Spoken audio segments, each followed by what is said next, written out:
Hello YouTube family. तर आज बनवलं आपण चमचमीत असं कैरी लोणचं अगदी सोप्या पद्धतीने। आणि तुम्ही जर हा एकदा व्हिडिओ बघितला ना, तुमच्या मनातली जी भीती आहे ना की कैरी लोणचं कसं बनवायचं ती पूर्णपणे आज निघून जाणार आहे। तर त्यामुळे हा व्हिडिओ नक्की बघा आणि तुमच्या पण घरी नक्की बनवा। तर चला मग त्यासाठी मी घेतले होते 2 कैऱ्या घेतल्या होत्या आणि कैऱ्या इथं निब्बर घ्यायच्या, नरम कैऱ्या घ्यायच्या नाही। आणि नंतर मसाला बघूया लोणचा।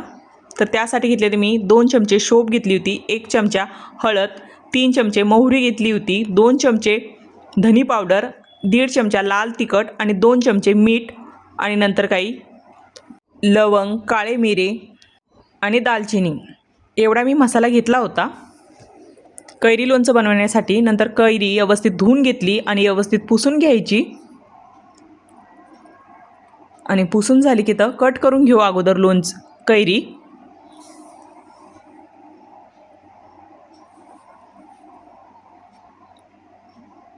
आणि तुम्हाला जेवढी साईज लागेल कैरीची त्या साईजमध्ये तुम्ही कट करू शकतात।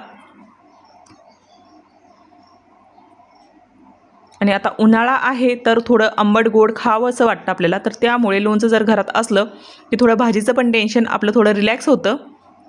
एखाद्या वेळेस भाजी असली किंवा नसली तर लोणचं जर असलं तर आपलं धकून जातं।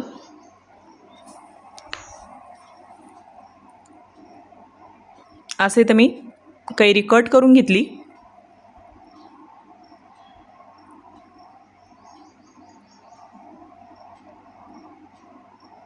आणि सर्व कैरी अशी मी तर कट करून घेतली होती।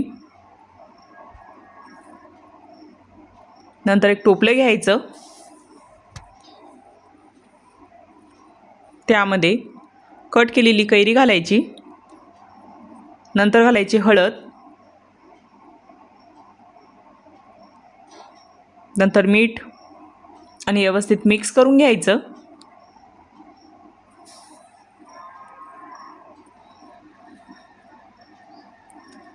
आणि असं व्यवस्थित मिक्स करून घ्यायचं चमच्याच्या साहाय्याने किंवा हाताच्या साहाय्याने। आता इथे व्यवस्थित मी हळद आणि मिठामध्ये व्यवस्थित कैरी मिक्स करून घेतली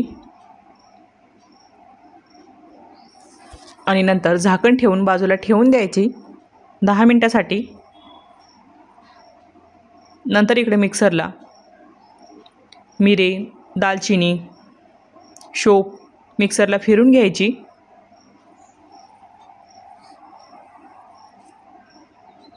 आणि इथं आपण शोप वगैरे फिरून घेतली। नंतर थोडं मोहरी पण फिरून घ्यायची, जर तुम्हाला फिरवायची असेल तर फिरवायची, नाहीतर नाही पण फिरवली तर चालतं। आणि धनी पावडर आपल्याकडे रेडीमेडच होतं, म्हणजे अगोदर मी घरीच बनवलं होतं। आणि व्यवस्थित मिक्स करून घ्यायचं। नंतर घालायचं लाल तिखट, ते पण व्यवस्थित मिक्स करून घ्यायचं। आणि आता इथं सर्व मसाले आपले मिक्स झाले होते आणि अगोदरच मी इकडं तेल गरम करून थंड होण्यासाठी ठेवलं होतं। आणि इथं आता तेल पण आपलं बऱ्यापैकी थंड झालं होतं, ते मसाल्यात घालायचं आणि व्यवस्थित मसाला मिक्स करून घ्यायचा।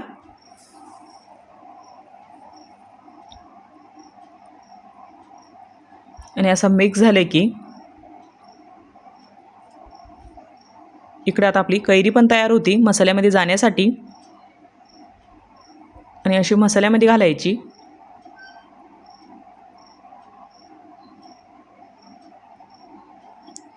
आणि मसाल्यामध्ये मिक्स करून घ्यायची कैरी कट केलेली।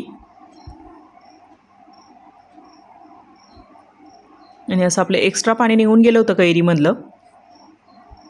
हळद आणि मिठामध्ये घातले की थोडं एक्स्ट्रा पाणी जे असतं कैरीमध्ये ते निघून जातं। आणि छान आता मी मसाल्यामध्ये व्यवस्थित मिक्स करून घेतली होती सर्व कैरी कट केलेली। आणि तुम्ही बघू शकतात पूर्णपणे असा मसाला लागला होता। आणि असं आपलं हे कैरी लोणचं इथं तयार झालं होतं आता। आणि छान त्याला 1 ते 2 दिवसात तेल सुटतं। एकदम झटपट होणारी कैरी लोणचं आपण इथं तयार केलं होतं, जास्त मेहनत घ्यावं पण नाही लागली, एकदम पटकन झालं। आणि नंतर मी एका डब्यामध्ये स्टोअर करून ठेवलं आणि त्याला मिक्स करून घेतलं डब्यामध्ये। आणि डब्यामध्ये मला थोडं व्यवस्थित वाटत नव्हतं तर मी एका बाउलमध्ये काढलं काचेच्या, तुम्हाला दाखवण्यासाठी। असं आपलं हे कैरी लोणचं इथं तयार झालं होतं. आणि तुम्हाला ही कैरी लोणचं कसं वाटलं कमेंटमध्ये मला नक्कीच सांगा. थँक्यू.